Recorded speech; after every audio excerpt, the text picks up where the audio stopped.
So I'll be a bit different. I'll talk more about AI. So to introduce quickly what I do, I'm one of the founders of Private Dynamics. So we make cars. We make mostly cars for other brands. So we are a car maker for car makers. So many electric cars that you know in the market has been made by us, in fact.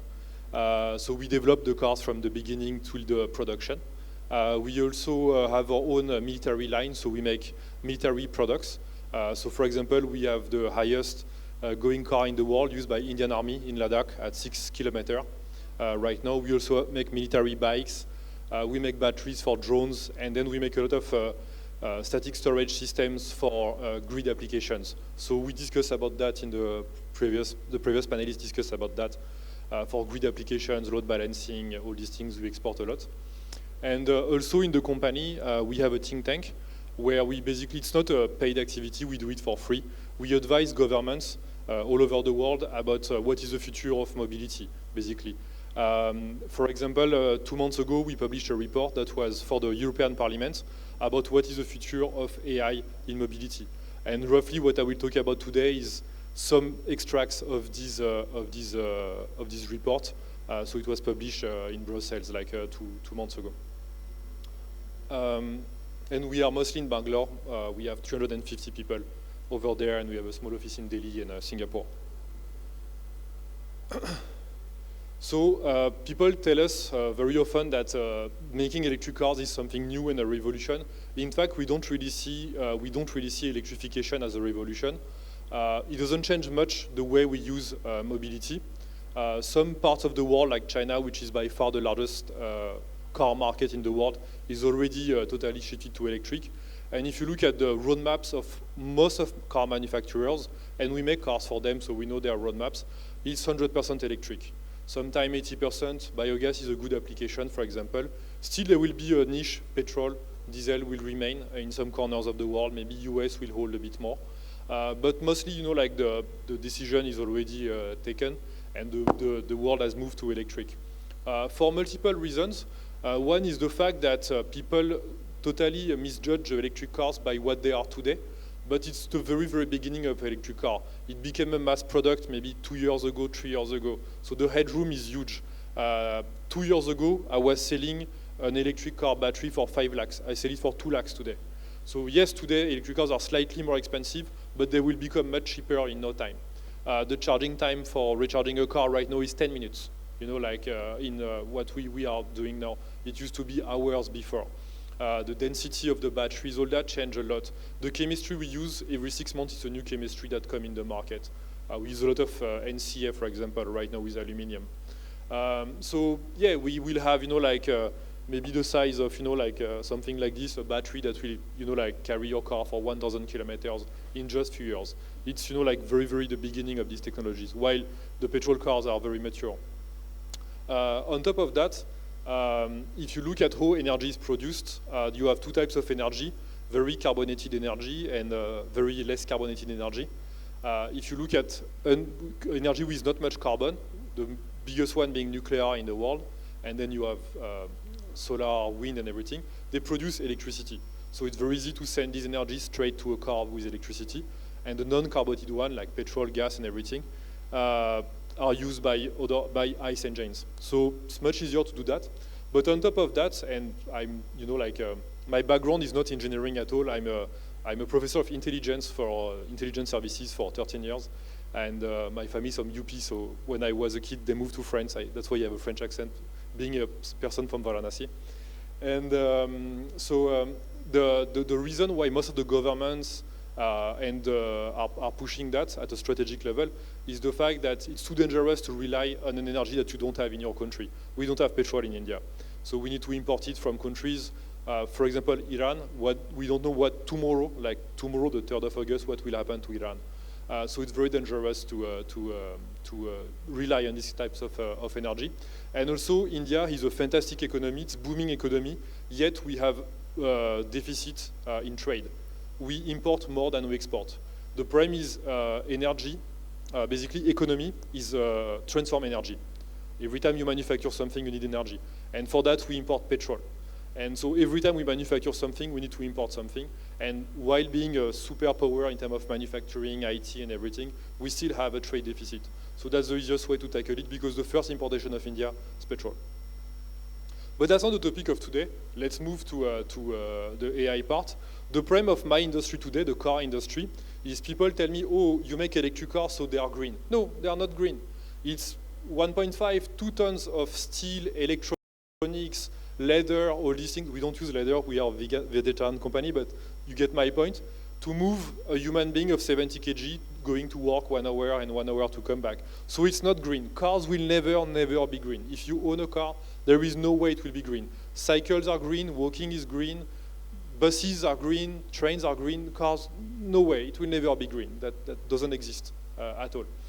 On top of that, it's a horrible asset to own.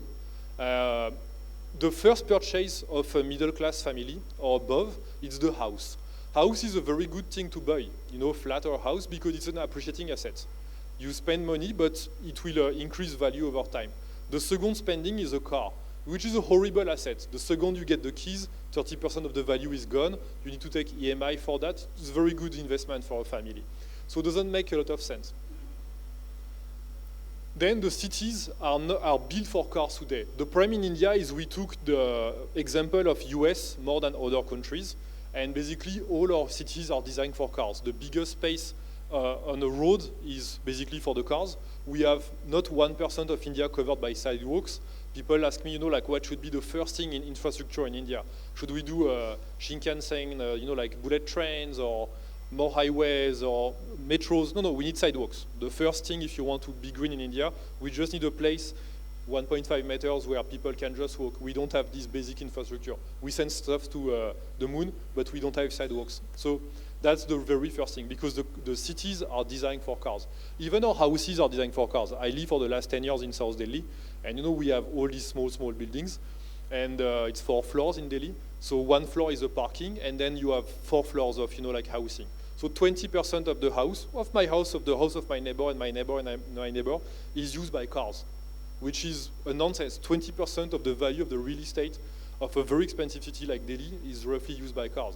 Same, every time you open a shop, a restaurant, everything, you need to think about parking space, which is used for the reason. And the more you have parking space, the more you have big cities, the more you have cars, the more you spend time in the cars, and it's a full, you know, like horrible cycle.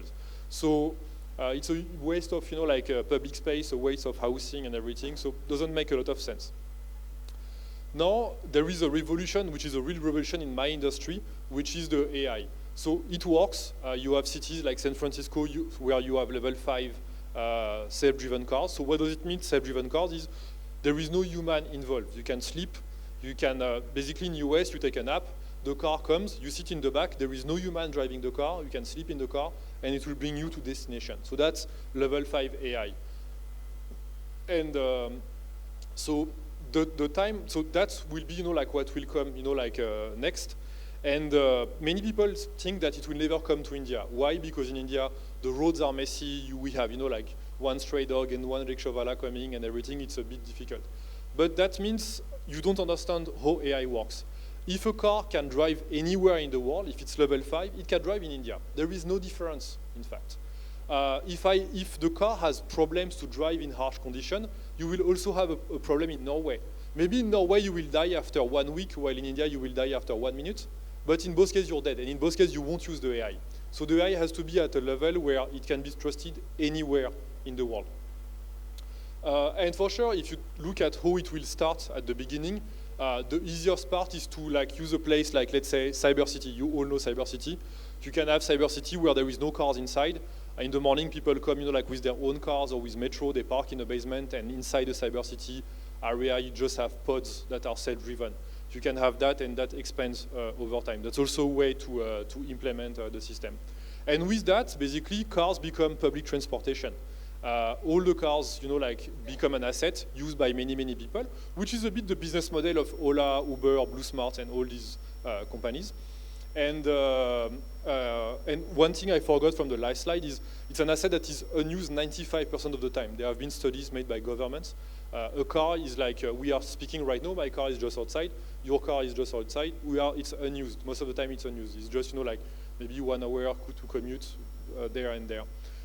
And in the carbon part of the car, running operation of an electric car is not much, but the main impact on the ecology is to make the car. So let's at least make the car usable for a very, very long time. And another problem in my industry is the fact that people, when they sell you a car, the second thing they want after selling you the car is to see you back. So they will be sure that the car has problems. It's an industry full of planned obsolescence, the same way washing machines or fridge now have, like after 3, 4, 5 years starts to have problems, or phones, cars work like this.